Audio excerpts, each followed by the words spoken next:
नमस्कार साथियों, मैं रोशन सैनी स्वागत करता हूं अपने चैनल हाईवे एग्जाम क्लासेस पर। देखिए साथियों, आज हम पढ़ने जा रहे हैं प्रैक्टिस सेट 4 यानी कि रीट का प्रैक्टिस नंबर 4। पर्यावरण के इसमें हमने बहुत ही महत्वपूर्ण प्रश्नों को सम्मिलित किया गया है। इससे पहले हम 3 पार्ट इसके इस यूट्यूब चैनल के माध्यम से प्रकाशित कर चुके हैं। देखिए साथियों, इसमें हमने वह प्रश्न सम्मिलित किए गए हैं जो आने वाले रीट के एग्ज़ाम 25 अप्रैल को जो होने जा रहा है उसमें पूछे जाने की संभावना रहती है। जिससे चलते हैं हम अपने देखिए, इसमें पहला प्रश्न है, बच्चों में प्रतिदिन डायरी लिखने, मौसम दर्ज करने एवं उससे संबंधित प्रश्न पूछने पर बच्चों में किस कौशल का विकास होता है। देखिए साथियों, इसमें समझना है किस कौशल का विकास होता है। तो पहला दे रखा अनुमान लगाने का कौशल, लेखन कला का कौशल, संप्रेक्षण कौशल या मापने का कौशल। तो इसका हमारा ऑप्शन नंबर 3 सही हो जाएगा, संप्रेक्षण कौशल। चलते हैं अगले प्रश्न की तरफ।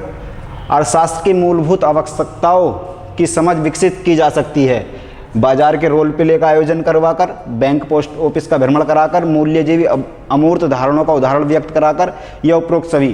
तो इसमें ऑप्शन नंबर 4 सही हो जाएगा। चलते हैं अगले प्रश्न की तरफ। पर्यावरण के अंतर्गत आते हैं। देखिए, इसमें गलत कर दिया, पर्यावरण के अंतर्गत आते हैं। पर्यावरण के अंतर्गत आते हैं पेड़ पौधे, जीव जंतु, रिश्ते नाते, संस्कृति, मकान, सड़कें, पूजा स्थल व अनिवार्य शिक्षा। तो अनिवार्य शिक्षा नहीं है, होगा उपरोक्त सभी। उपरोक्त सभी। तो इसमें ऑप्शन नंबर 4 सही हो जाएगा, उपरोक्त सभी। यानी कि पर्यावरण के अंतर्गत आते हैं पेड़ पौधे, जीव जंतु, रिश्ते नाते, मकान, सड़कें, पूजा स्थल, उपरोक्त सभी। तो इसके अंतर्गत उपरोक्त सभी। अगला प्रश्न है, शारदा एक्ट का संबंध निम्न में से किससे है। शारदा एक्ट है जिसकी शुरुआत 1929 में की गई थी, जिसका संबंध बाल विवाह से है और जिसका संशोधन 1978 में किया गया था। 1978 में इसका संशोधन किया था। अब जो है बाल विवाह निषेध अधिनियम पारित किया गया 2006 में, जिसमें 18 और 21 वर्ष 21 वर्ष लड़कों की आयु और 21 वर्ष लड़कियों की आयु मानी गई है। तो ये बाल विवाह से संबंधित है। चलते हैं अगले प्रश्न की तरफ। अगला प्रश्न है, बच्चों के लिए सीखने के अवसर प्रदान करने के लिए आप इनमें से क्या नहीं करेंगे। बच्चों को समस्या सुलझाने के लिए प्रेरित करेंगे, उनकी अवधारणाओं संरचनाओं को स्पष्ट करने में मदद करेंगे, या उन्हें सुझाव व संकेत देंगे जिससे वे नया ज्ञान सीख सकें, या उन्हें सही उत्तर अच्छी तरह समझा देंगे। तो इसका ऑप्शन नंबर 4 सही हो जाएगा, उन्हें सही उत्तर अच्छी तरह समझा देंगे। यह नहीं करना है। तो इसका ऑप्शन नंबर 4 सही हो जाएगा। चलते हैं अगले प्रश्न की तरफ। बच्चों को सामाजिककरण का पहला पाठ कहाँ से प्राप्त होता है। देखिए, बच्चा जब जन्म लेता है तो उसका सामाजिककरण का पहला पाठ उसका परिवार होता है। तो इसका ऑप्शन नंबर पहला सही हो जाएगा। ऑप्शन नंबर पहला परिवार, पहला पाठ परिवार, दूसरा विद्यालय होता है। प्रोटीन का सर्वोत्तम स्रोत कौन सा है। देखिए, इसमें से प्रोटीन का सर्वोत्तम स्रोत कौन सा माना गया है, मांस, दूध, अंडा या सोयाबीन। तो देखिए, इसमें सोयाबीन प्रोटीन का सर्वोत्तम या सर्वोत्कृष्ट स्रोत है। प्रोटीन का सोयाबीन सबसे उत्तम स्रोत माना जाता है। चलते हैं अगला प्रश्न। ऊर्जा का पिरामिड होता है। देखिए, ऊर्जा का पिरामिड बनता है सीधा। ऊर्जा का पिरामिड सीधा बनता है इस टाइप से। तो सीधा पहला ऑप्शन सही हो जाएगा। चलते हैं अगले प्रश्न की तरफ। प्रकृति में ऑक्सीजन का प्रमुख स्रोत कौन सा होता है। देखिए, हमारी प्रकृति में ऑक्सीजन का स्रोत कौन सा होता है। तो ऑक्सीजन का स्रोत होता है हरे पेड़ पौधे। हरे पेड़ पौधे ऑक्सीजन का स्रोत होते हैं। चलते हैं अगले, इसका ऑप्शन नंबर 4 सही हो जाएगा। अगले प्रश्न की तरफ चलते हैं। छात्रों के लिए सीखने का प्रमुख संसाधन कौन सा है। तो छात्रों को सीखने के लिए विभिन्न कार्यों हेतु सामग्री संकलन या ग्रंथालय, सर्वे, प्रोजेक्ट निर्माण या उपरोक्त सभी। तो इसका ऑप्शन 4 सही हो जाएगा, उपरोक्त सभी। सभी से छात्र सीखने की प्रक्रिया अच्छी कर लेगा। चलते हैं। धूम्रपान से होने वाला प्रमुख रोग कौन सा है। देखिए, धूम्रपान एक बहुत ही बड़ी बीमारी है जिससे निकोटीन की मात्रा पाई जाती है। तो निकोटीन से हमारे फेफड़ों में कैंसर होने की संभावना रहती है। तो सबसे प्रमुख रोग माना जाता है कैंसर, जो कि फेफड़ों में होता है। चलते हैं अगले प्रश्न की तरफ। वायुमंडल में नाइट्रोजन गैस की प्रतिशत मात्रा कितनी है? देखिए हमारे वायुमंडल में नाइट्रोजन प्रतिशत जो पाई जाती है वो 78.09, जबकि किस प्रतिशत? ऑक्सीजन पाई जाती है, ऑक्सीजन की मात्रा पाई जाती है, ऑक्सीजन की मात्रा पाई जाती है। तो नाइट्रोजन की मात्रा 78.09% पाई जाती है, बाकी में और सब गैस पाई जाती है। विटामिन ए की कमी से होने वाला रोग कौन सा है?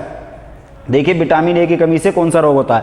तो विटामिन ए की कमी से रतौंधी, विटामिन ए की कमी से रतौंधी रोग होता है, रतौंधी। चलते अगले प्रश्न की तरफ। ये वसमावस्था में स्वस्थ व्यक्ति की यानी कि विश्राम अवस्था, ये है, इन्होंने गलत किया, विश्राम अवस्था में, यह है विश्राम अवस्था में, विश्राम अवस्था में स्वस्थ व्यक्ति की हृदय की प्रति मिनट धड़कन कितनी होती है? जब एक आदमी विश्राम कर रहा होता है तो स्वस्थ मनुष्य की जो धड़कन होती है वो कितनी होती है 1 मिनट में? तो वह होती है 72, याद रखना, स्वस्थ मनुष्य की 1 मिनट में 72 बार दिल धड़कता है। प्रकृति एवं सामाजिक संस्कृति पर्यावरण के बीच अंत्यक्रिया का उदाहरण है। तो देखिए अंत्यक्रिया का क्या उदाहरण? वनों की कटाई, शिकार, निर्माण कार्य। तो अंत्यक्रिया सभी के माध्यम से होती है, तो इसमें उपरोक्त सही ऑप्शन नंबर 4 सही हो जाएगा। चलते हैं अगले प्रश्न की तरफ। अगला प्रश्न है, पर्यावरण अध्ययन की कक्षा में विद्यार्थियों में खोज से संबंधित दक्षताओं का विकास करने हेतु एक शिक्षक निम्न में से किसका चुनाव करेगा? पाठ्य पुस्तक को निर्धारित समय में पूरा करेगा, ये ऐसी पाठ्य पुस्तक, पाठ्य वस्तु जिसमें अधिकांश विद्यार्थी पसंद करें, ऐसी पाठ्य पुस्तक, या वस्तु जो विद्यार्थियों के लिए महत्वपूर्ण हो, या ऐसी पाठ्य वस्तु जो विद्यार्थियों के दैनिक जीवन से जुड़ी हो। देखिए पर्यावरण हमारा बताता है कि हमें उसी विषय का या उसी वस्तु का अध्ययन करना है जो विद्यार्थी के दैनिक जीवन से जुड़ी हो। तो अर्थात ऑप्शन नंबर 4 सही हो जाएगा। चलते हैं अगले प्रश्न की तरफ। अगला प्रश्न है, विद्यालय शिक्षा में सही शिक्षक छात्र अनुपात है।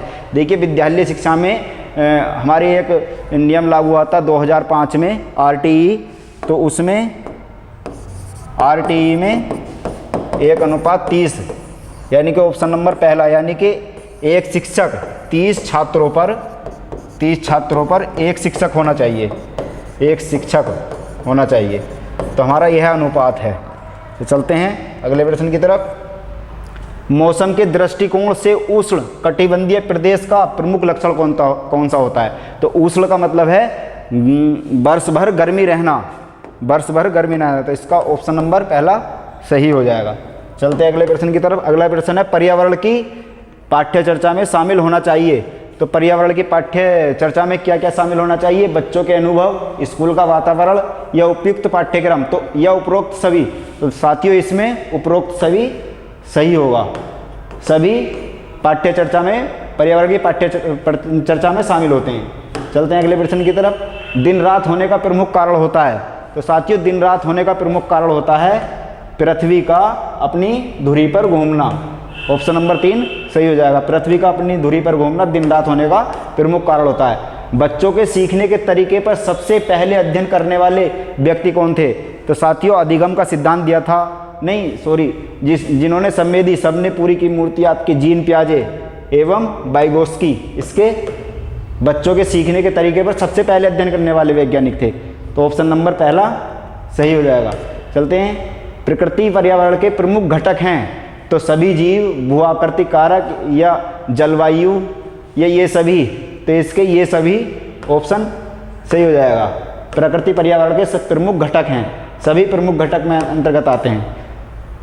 पर्यावरण अध्ययन की कक्षा में बच्चों के अनुभवों को महत्व देना चाहिए, क्योंकि बच्चे को अपनी बात बताने में आनंद आता है। इसमें बच्चों को अदाई कौशल का परामर्जित होता है या अभिव्यक्ति के कौशल का विकास होता है। यह विषय को बच्चों के अनुभव से जोड़ने पर सीखने की प्रक्रिया को बढ़ावा मिलता है। देखिए हमने पहले ही बताया था, एक उसमें पहले भी आया था कि विषय को बच्चों के अनुभव से जोड़ने पर सीखने की प्रक्रिया को बढ़ावा मिलता है। इस पर हमारा पर्यावरण अध्ययन सबसे अधिक बल देता है।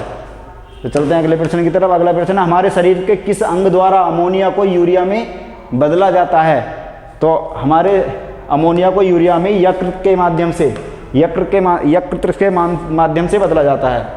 अगला प्रश्न है, एक पोषण स्तर से दूसरे पोषण स्तर ऊर्जा का कितना भाग स्थानांतरित होता है। तो एक पोषण स्तर से अगर हम दूसरे पोषण स्तर पर ऊर्जा को स्थानांतरित करते हैं तो 10% भाग, हमारा 10% भाग स्थानांतरित होता है, 10% भाग स्थानांतरित होता है। तो आज के हमारे यही 25 महत्वपूर्ण प्रश्न थे और यही हमारा चैनल है हाईवे एग्ज़ाम। इस पर हमारी पिछली वीडियो पहले ही अपलोड हो चुकी हैं, आप उन्हें जाकर देख सकते हैं। तो धन्यवाद दोस्तों।